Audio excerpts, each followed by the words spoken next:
Каждый кандидат в Жогорку Кеңеш 7-го созыва пытается завоевать доверие народа. Для этого им нужны знаменитости с большим количеством подписчиков в социальных сетях. Азирет Осмонов, известный блогер с более чем 150 тысяч подписчиков в Инстаграме и YouTube, также получил предложение о крупных кампаниях от ряда влиятельных политических партий. Однако блогер заявляет, что ни одна из партий неполноценная, и отказался их поддержать.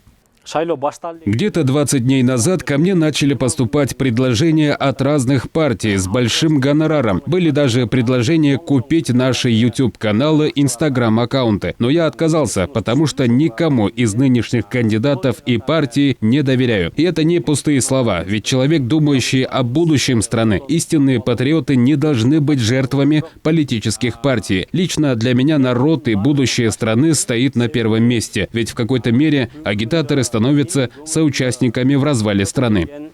В последние годы агитация стала источником дохода шоу-бизнеса. Благодаря таким мероприятиям есть люди, которые сняли музыкальные клипы и улучшили свои жилищные условия. Однако на предстоящих выборах ряд представителей творческого сообщества также выразили свою гражданскую позицию. Как мы видели, некоторые певцы проповедуют тем, кто жертвует много денег. Певцы Курал Чокоев, Съездбек Искеналиев и Хайрат Примбердиев входят в число деятелей культуры, которые говорят, что их не беспокоит, будут ли они работать в будущем. Эти люди говорят, что не поддержат никакую партию в политической гонке.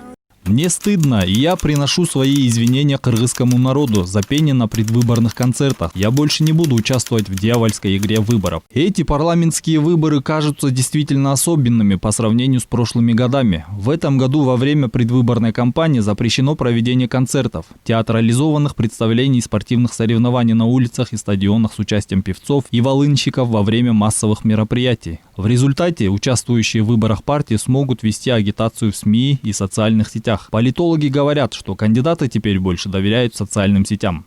Однако на сегодня социальные сети не регулируются никаким законодательством, нормами законодательства. Например, высказывать свое мнение в социальных сетях, в принципе, имеет возможность каждый гражданин, каждый избиратель, и каждый может открыть, в принципе, свои социальные странички и через свои социальные странички проводить там какую-либо информационную работу, агитационную работу.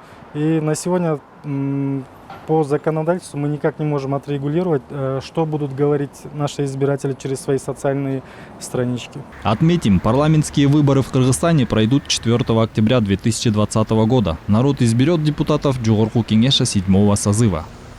Азамат Кенжешев, Алтынбек Саакиев, Нью ТВ.